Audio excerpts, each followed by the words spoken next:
देवता गए, ऋषि गए, संत गए। ऋषि क्या है? संतों को ही ऋषि कहा जाता है। और फिर दैत्य गए।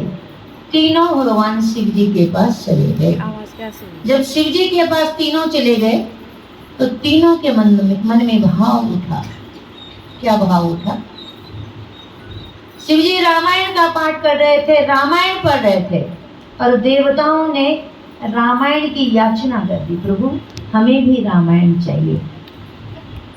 देवताओं को रामायण चाहिए, इसलिए उन्होंने याचना कर दी, प्रभु हमें भी रामायण चाहिए। शिव जी बोले हाँ देता हूं। और इतने में ऋषियों ने कहा प्रभु हमें भी रामायण चाहिए। भगवान बोले तुम्हें भी दूंगा। इतने में दैत्यों ने कहा कि हमें भी रामायण चाहिए। परमात्मा बोले तो 100 करोड़ मंत्रों की पहले पुराण हुआ करते थे। जब शुरुआत हुई इस पुराणों की तो 100 करोड़ श्लोकों की किताब थी। 100 करोड़, 100 करोड़ में से 33 करोड़ 33 करोड़ 33 करोड़ 90 मैंने इस तरह के उन्होंने 90 99 99 श्लोक 33 करोड़ 33 यकंडिनी 33 यकंडिनी 33 यकंडिनी, इस प्रकार से रामायण भगवान शिव जी ने 33 करके इनको विभाजित कर दिया। रामायण को जब विभाजित कर दिया तो भगवान जी के पास एक अनुष्टुप छंद बोलते हैं उसको, अनुष्टुप छंद रह गया। श्लोक, एक श्लोक बाकी रह गया। जब 33 का हिस्सा लगा दिया ना इन पे, अब इनके पास एक श्लोक रह गया।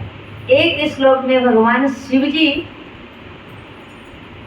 बैठकर चुप हो गए। लेकिन इतने में क्या है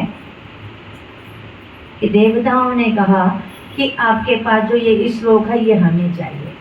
इतने में ऋषि बोले हमें भी चाहिए, इतने में दैत्य बोले हमें भी चाहिए।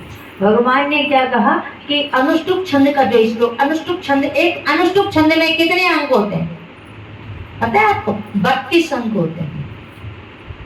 एक श्लोक में 32, जो अनुष्टुप छंद बोलते हैं जिसको, उसमें 32 अक्षर होते हैं। 32 अक्षरों में से 10 अक्षर भगवान शिव जी ने पुनः दोबारा देवताओं को दे दिए, 10 अक्षर फिर ऋषियों को दे दिए, और 10 अक्षर जो है वो दैत्यों को दे दिए। अब कितने बचे अनुष्टुप छंद में से? 32 अक्षरों का एक श्लोक होता है, 32 अक्षरों का अनुष्टुप छंद बोलते हैं इसको। अब उसमें से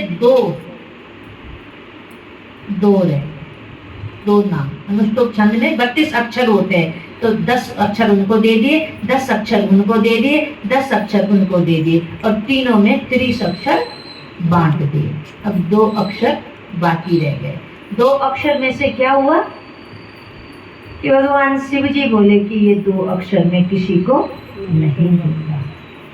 क्यों? यही 2 अक्षर है जो मेरी अमानत है, यही 2 अक्षर है जिन्हें मैं राम और माँ बोलकर अपने समाधि लगा देता हूँ।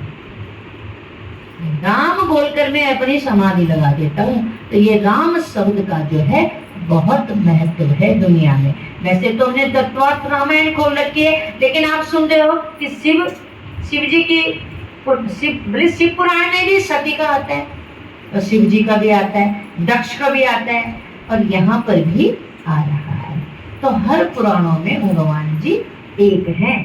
कहने का मतलब है कि इनकी कथा चाहे तुम किसी भी पुराण से सुन लो, सब एक हैं, बस हमारे मानने में अंतर है।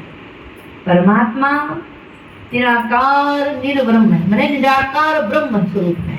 लेकिन हम क्या है, हम इन देवताओं में फर्क कर देते हैं, और जब जब हमारे अंदर देवताओं के प्रति फर्क आ जाता है, जब जब हमारे अंदर देवताओं के प्रति हम इच्छुक न रहना, क्यों भक्ति करने का इच्छुक न रहता, तब तक भगवान जी शिव तत्व, देखो दक्ष प्रजापति ने यहाँ पर क्या किया, शिव तत्व को भूल दिया है। और शिव तत्व को भूल जाने के बाद दक्ष को बहुत ज्यादा सब कुछ खोना पड़ा, यहाँ तक कि अपना भी शरीर दो भागों में विभाजित हुआ, दक्ष का दो भागों में विभाजन हुआ। तो भगवान कहते हैं हमें कि किन्नर नाग सिद्ध गंधर्व बंधु समेत